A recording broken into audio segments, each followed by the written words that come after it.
Hi everyone! Samahan niyo nga ako mag-vlogan ngayong araw. Ngayon nga, ibalik pagiging estudyante na tayo tapos na maliligay ang araw ko at may kipagsaparan tayo sa napakahabang pila para sa enrollment. For the tulala pa nga ako niyan kasi napakaaga natin gumising ngayon. Kumuha na nga lang ako ng ballpen dyan sa tindahan kasi nawawala na naman yung ballpen ko sa bag. Dito nga, almost 20 minutes din ako bago nakasakay dyan. Sobrang tagal talaga bago makasakay dito sa amin. Pero kapag wala akong pasok, madami dumadaan na ba? Mas pinipili kong sumakay dito sa ibas kahit standing ovation tayo lagi kasi matagal kasi dumating yung jeep sa bayan kasi nagpupuno pa sila ng pasahero at kung saan sila nag-i-stop. Nakarating na nga ako ng school niyan at syempre, ano pa ba nga asahan natin na sa pinakadulong pila tayo sa second floor. Hi, kalo. Nabutan na nga kami ng lunch break niyan pero syempre, pipila pa rin tayo dahil sunod na ang BIT after lunch break. Maya-maya nga umusad na nga rin yung pila. Nagdadalawang isip pa nga ako niyan kung uuwi ba ako niyan kasi naiwan ko yung reg form ko. Sabi kailangan daw reg form and ID pero buti na lang nakita ko yung friend ko, pwede daw ID,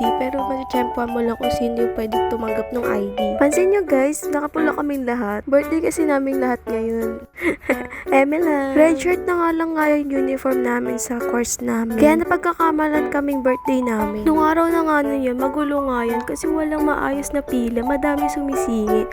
Ako nga nasingitan ako, napunta ako sa dulo, nahiwalay ako sa mga kasama ko. Hala, nagrant ang ate nyo. Dito nga, naghihintay na yung friend namin. Kanina pa siyang umaga dito, natapos siya mga tanghali siguro. Tapos kami nga mula 11 hanggang 4 nakapila kami. Oh my God. Tapos wala kaming kain yan mula umaga hanggang tanghali. Kapag umalis ka kasi sa pila mo, iisipin nila sumingit ka din. Malapit na nga kami sa katotohanan yan. Makakakain at makakauwi na rin kami. By the way, sa MPC nga pala nag-aaral ang EA na to. Public school siya, malapit siya sa Marikina Bayan. Papunta na nga kami ng McDo niyan kasi sabi ng friend namin sunod daw kami. Pero wala, nauna pa rin kami dun sa McDo. Nagkaroon kasi na misunderstanding dun sa chat niya. Nakala namin nandun na sila, sabay hinihintay na lang kami. Kaya sunod na lang kami. Kaya yan, for the wait ng mga atin. Hinintay na lang namin sila kasi minsan na lang kami magsama-sama. Naghiwa-hiwalay na kasi kami ng section. Pero maya-maya nga dumating na rin sila. Tapos itong ang dalawa nagsusuntukan pa sa sukli. Nagkamali kasi sila ng kwenta dyan. Kaya yan, for the compute lang dalawa. Sige, kulang mo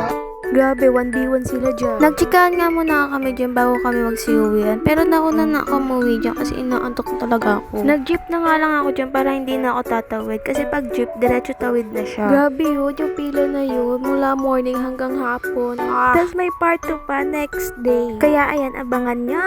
Salamat sa panonood.